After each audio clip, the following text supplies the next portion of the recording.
Шах Фазыл комплекси bunun tarixi 7-ci qılımlarda baratda. Bu tarixi okuyalar. Bu jönündə mına biz respublikalıqdağı konferensiya ötkürgönbüz. 2004 yılı Jalabad Üniversitetinin bazasında büt Kırgızstandağı tarixçilerdi, dinçilerdi top. Andan keyin bu 1350 yıl burada İslam şu biz jaktarga jayılıp kelgen degen şu birinci bojamol bolgon bolsa, bu 2006 yılı el aralık konferensiya uyuşturganbız.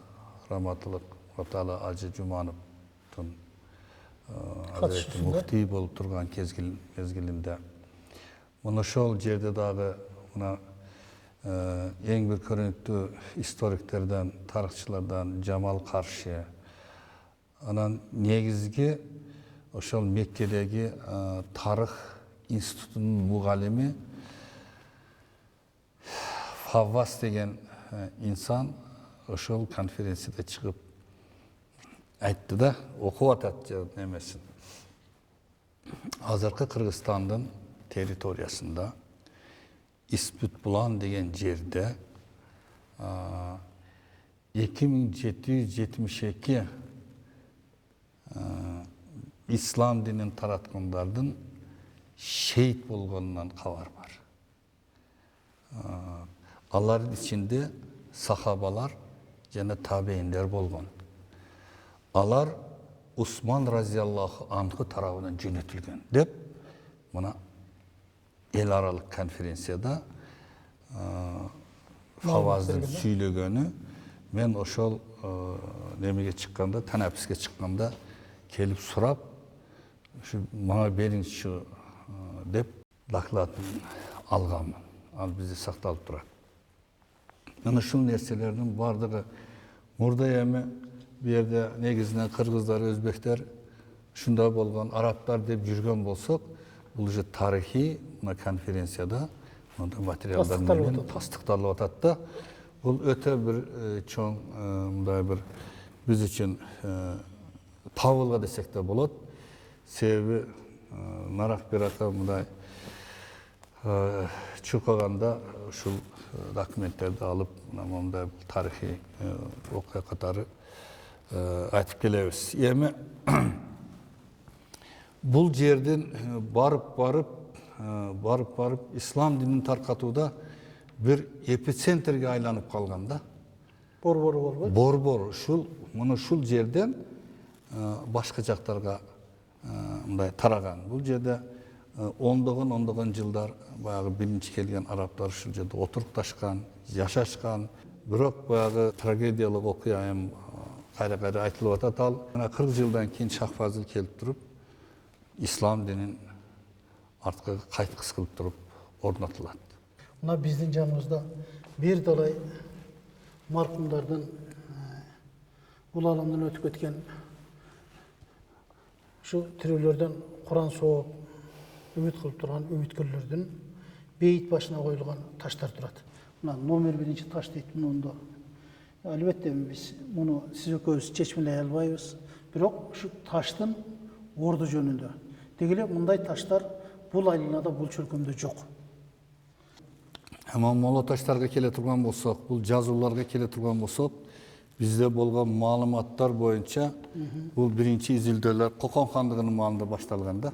Бирден экиден таштар окулган.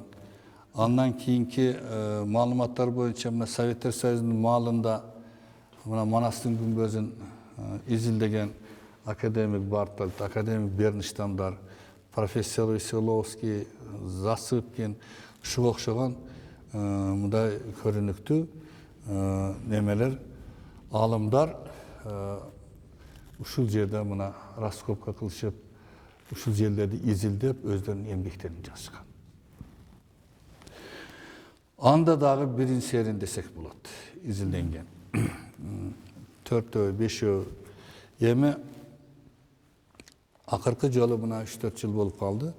Бул жерге Америкадан, Чикагодан иранец өзү зияратка келип, keçinde kelip uşul yerlerde öt taşları süretke tartıp, süretke her birini tarttırıp, bana Chicago'ya barıp, uşul yerden azırkı Arap diline xotorup bizge jönötken. Anam biz azırkı buna, bu eski Arap dili bolsa oşo malda, keyin azırkı Arap diline xotorulup, andan buna Kırgızçaga, Özbekçege bu yerden xotorturduk. Bul kabir Şeyh, ulu urmatlı imam, alım, köp ibadatlı, dünyeden kacetsiz takıbalı, din için hareket kılıcı, mücahit, mufti, uluttun jana dindin jetekçisi, nasihat köylerdin sıymığı, musulmandardın nasihat köyü, alımdardın sıymığı, köp artıkçılıklarda jana fik iliminin mıyzamın özünde toplagan Abu al-Mahamid Muhammad bin Kavd al-Asbid Bulani, Allah ana öz rahmatına orasın 664 yılı Cumadıl ahir ayında dünyadan öttü deydi. Bu 664 yıl deyen qaysı emege tuş kelip atat? Bizdin yıl esebine. Ova. Bunu bugünkü жазмакерлер же болсо сүрөтчүлөр дагы мончалык кооздоп ташка оюн чийим түшүрө алышы күмөн деп ойлойм. Туура болмок. Ова. Анан Албетте. бул таштын эң негизгиси оордугу, салмагынын оордугу өзүнчө бир башкача. Себеби мындай көлөмдөгү ташты жеңил эле көтөрөбүз. Ал эми бул таш өзүнчө ичинде бир чулуу, бир чоюн уютуп койгондой оордук бар. Bunu kıtırılavuz be kız. Көтөрүлөбүз мı? Келиңизчи көрөлү. Jılıp gitmesin. Bu taştı okup, bu sensasiya katarı kavlasa bulat da, sebebi Paygambarımızdan, buna bizden süyüktü Paygambarımız Muhammed Mustafa sallallahu aleyhi ve sellem'den avlatları dep yazılıp durat da, bu buna kebir Müslüman memleketlerinin ökülçülüklerine şu жазууду alıp barganda bunlar buna lupa menen okuğanga çeyin barıştı da.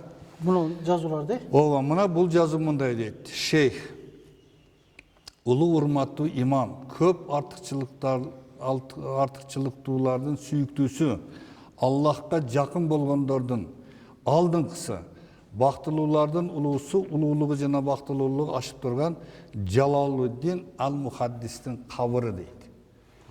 Şu жазуушул da. Жазушы. Anın atası şeyh, keng peyldi imam, takıbalı, köp ibadatlı alım, yeryüzündeki acılardan sıymığı, alımlardan terbiyecisi, Allah Teala'nın paygambarının tukumdarının, Allah Teala'nın paygambarının tukumdarının avladının sıymığı Alavuddin Ali bin Abul Hasan, Ali'nin balası Hasan, bin Abul Ukayl al-Makki, marhum Jalaluddin al-Muhaddis, Allah onun kabrinin nurlu kılsın. Buna bul ne degen keremet, bunu şu Jalaluddin al-Muhaddis'in kavırı, Jalaluddin al-Muhaddis'in atası, bunun atası yönünde matlotat, buna başı Peygamberimizin köy balası Ali'den başlarlar, tarağanı. Dəlil bolup atpaydı. Yemi oşanduktan bu jerge Kudayın bir özü. Yemi aralığınızda bunu eптеп жаткырып koydu. Bu öte uğur. Şonda kılalım.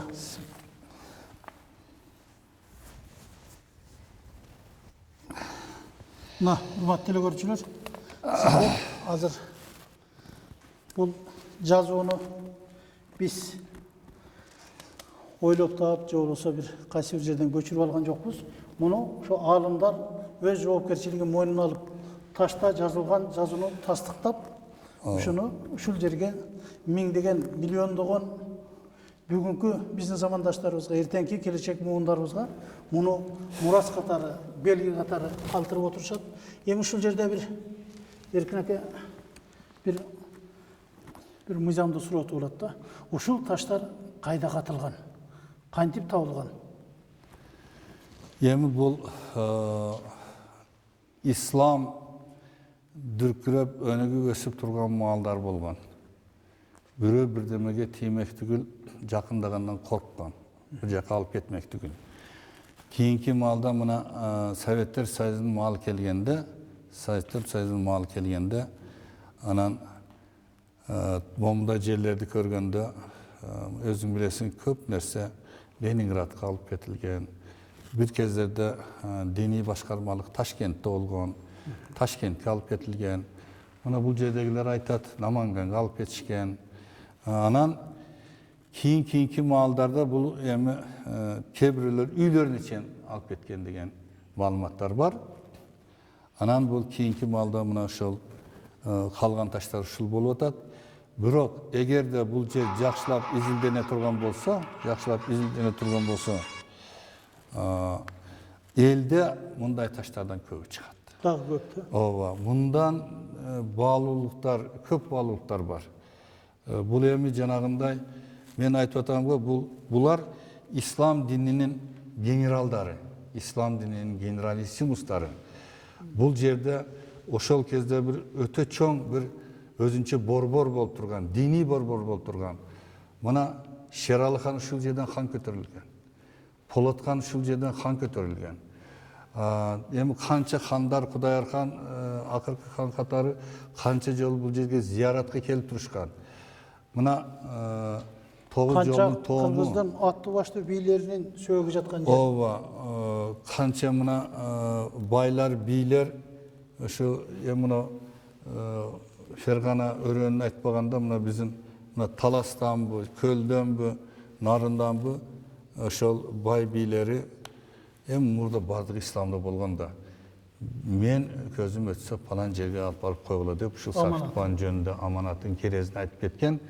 Ушулар мына чыгып атат. Ошолордун урпактары келип атат. Мына солто тургандар көп эскеришет, көп келишет. Bizim mına çoğun ata çoğunlar. Kadimki kalmak japırık olganda soltuların negizgi bölügü uşul jerde gelip jaylap kışlap dalay jıl turgan, dalay atabalardın söөгү uşul jerde kalgan.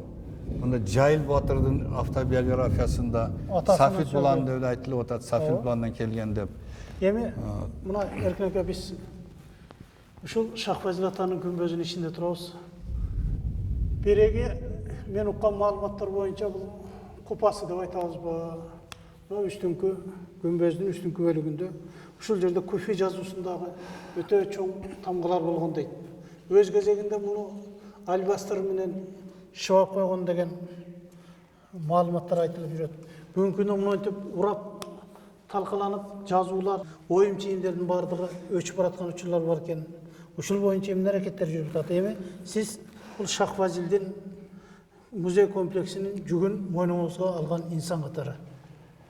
Ооба, мен бул жерге мына 99-жылдан тартып ушул жердеги тургундардын, ушул жердин имамдарынын, ажыларынын суроосу менен Жалал Абадка чейин барып, Пачата 98-жылы Пачатаны куруп аткан кезде барышып, сурашып, ушул жерге бир баш көз болуңуз деп суранган. Мына ушулардын суроосу менен келип, мен нарагына момундай болгон деп айта албаймын. Бул 99-жылдан бери мен эсеп калганда бул жер мына Ясын сүрөсү жазылган жер болгон деген маалымат бар да.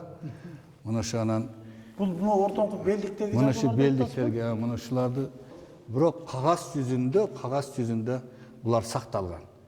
Баягы өчүлөрдөн мурда же башкалардан мурда мунун бардыгы тартып алынып, калыпка салынып, мындайча айтканда проекти бар.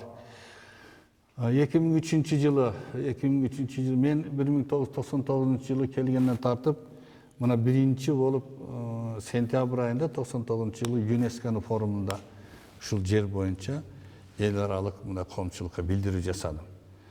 Мына ал билдирүү мына Парижде басылып чыкты, англисче. Ала келдик ал китепчендагы.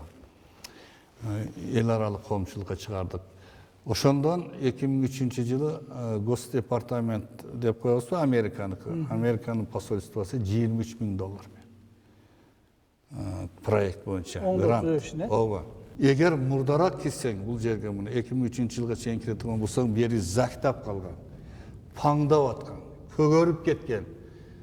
Муну ошол жана $23,000 ошол Muzeyный ценности деген bir firma utup algan tenderden Bişkekten. Oşol Almatı'dan, Rusiyadan, bu kayaktan restavratıldı alıp kelip turup, жоқ дегенде температурный режим сакталган акыбалга алып келишти да. Мыназы мурдагыдай зак жок. Bunu koyulgan ustunlar emne? Бул реставрация үчүн коюлган устундар. Мына буйруп насып кылса эми бардыгынын убакыт сааты чыгат окшойт.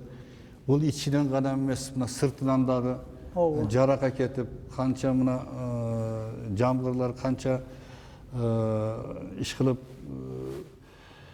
табигый кырсыктар болгон ушу жетиштирүү дейбизби? Ошонун натыйжасында бир топ акыбалы начар күнгө келген. Кудай кааласа, кийинки урпактарга мурдакы немеси менен реставрация болуп жетсе деген үмүттө. Эми бул жанагы баш сөөктөр коюлган жака басып, андан ары Сафет булан менен кабыр жагына бассак. Жүрүңүз.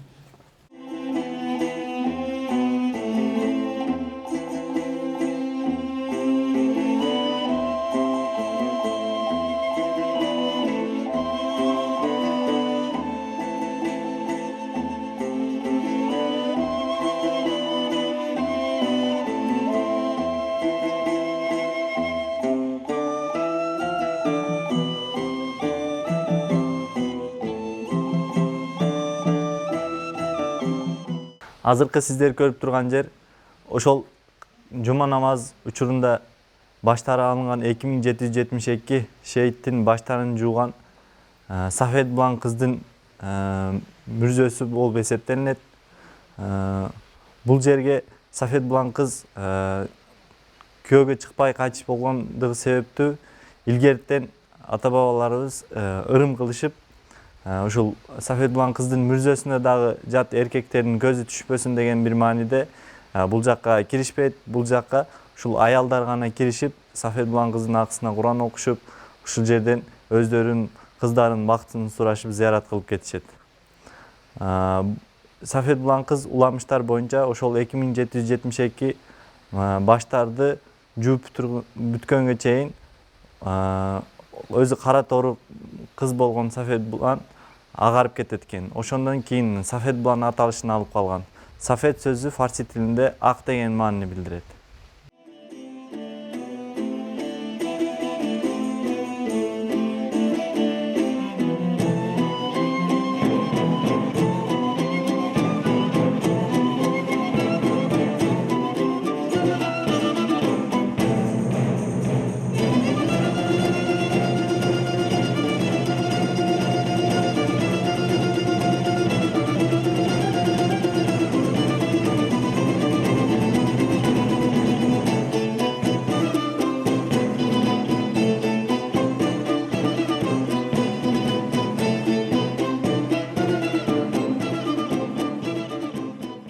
Жанап өзүңүз айтып аткандай, канча ханбектердин ушул жерде тагдыры чечилген, бай бийлердин тагдыры чечилген жер.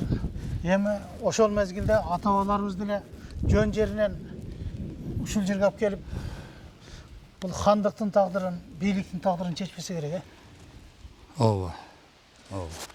Анан себеби ошонун да бир өз сыры болгон го. Көпчүлүк учурда эле бизде ушуна мусулманчылык жөнүндө сөз болгондо айтып калышат. Бизде мусулманчылык кыргыздарга, Кыргызстанга бир 18-кылымдан менен 19-кылымда келген деген сөздөрдү айтып калат да.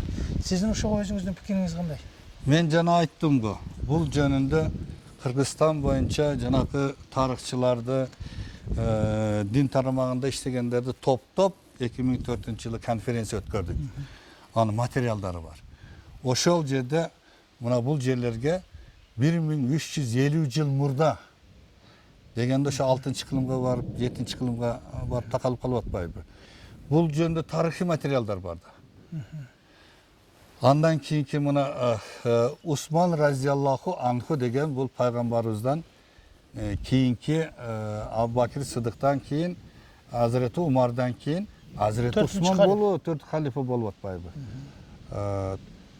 Ошол маалда Усман разияллаху анху тарабынан жөнөтүлген деп атат. Могул жерде шейит кеткендерди.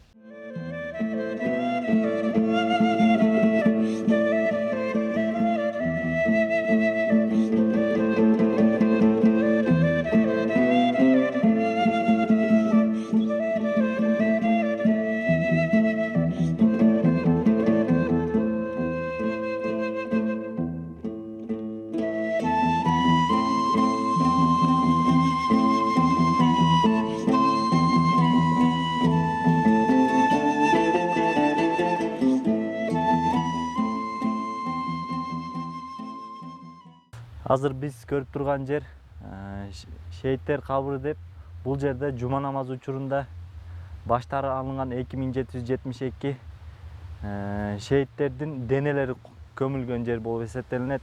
Бул жер жакынкы күндөргө чейин таштандуу абалда жаткан болчу. Ушул Шахфазыл Сафет Булан тарыхый маданий корук музейинин аракети менен азыркы сиздер көрүп турган шейиттер кабыры ушундай оңдолуп, ушундай абалга келтирилди.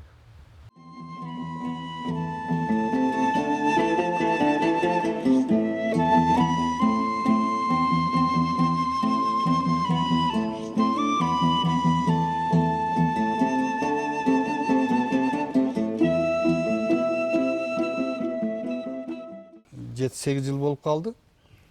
Мен колума bir kitap тийди. Ошо Алабыканын тургундарынын бири алып барды. 10 жылга жакын болуп калды. Муну Сафитлан боюнча.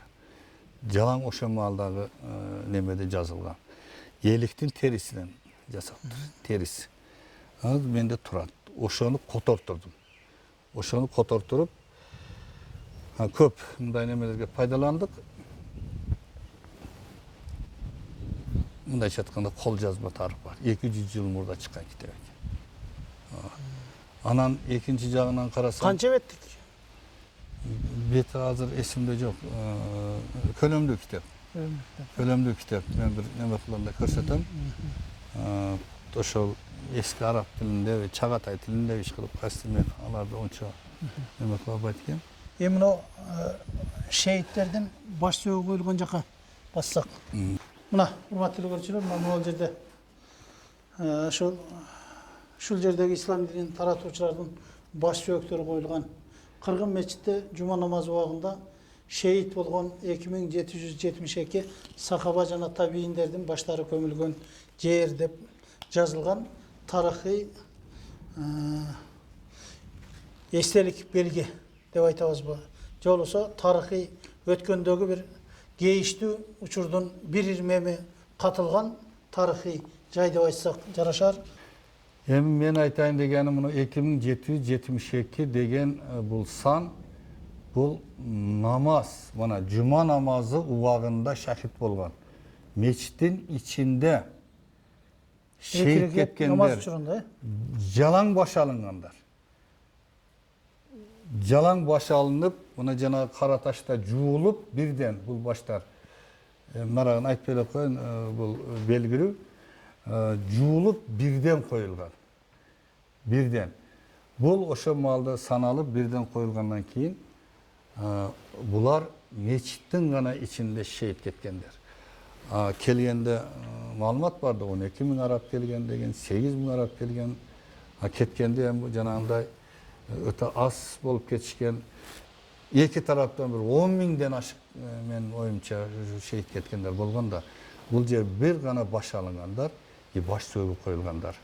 Негизинен шейит кеткенде 2772 гана деп түшүнбөшүбүз керек да. Миңдеген адамдар шейит кеткенде бул жерде.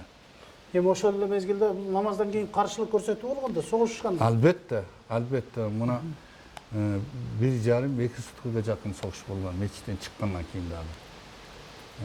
Күнү түнү.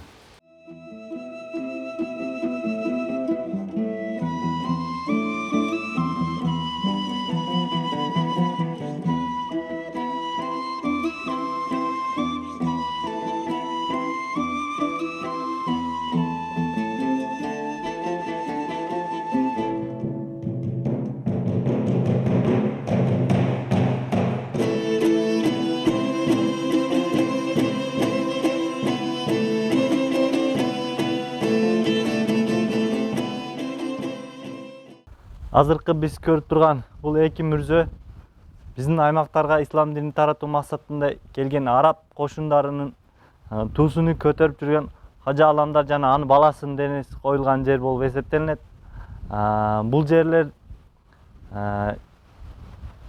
союз маалында таштандуу абалда калып кеткен болуп, кийин ошол айыл тургундарынын мээнеттери менен анан азыркы ушул Корук музейибиздин директору Эркин Иманкуловичтун аракеттери менен 2008-жылы ошол аварийный зданиялар бузулуп, азыркы реконструкция кылынып, азыркы көрүнүшкө келтирилди. Бул жерлерде ушундай абалга келишиде ошол айыл тургундарын дагы салымдарын айтып кетишибиз керек. Булардан ошол биздин айылыбыздын тургундары Азбаев Насыржан эке, анан Эгембердиев Икрамжан эке, Хусанбаев Тахыржан эке сыяктуу ошол айылдын жашоочуларынын мээнети менен азыркындай ушундай кооз көрүнүшкө келди. Ушулардын катарында ошо илгерки жылдындай жаан чачындуу маалдарында зыяратчылар чыгууга кыйынчылык жараткан сокмок жолдун ордуна силер өзүңөр көргөнүңөрдөй тепкичтер салынып, зыяратчылардын кызматына тапшырылды.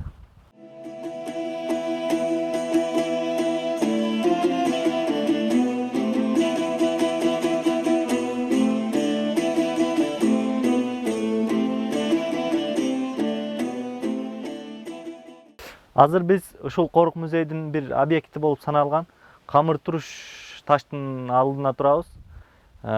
Ушул элде жүргөн уламыштарга көрө бул таш чоңоюп арыктап турат эмиш.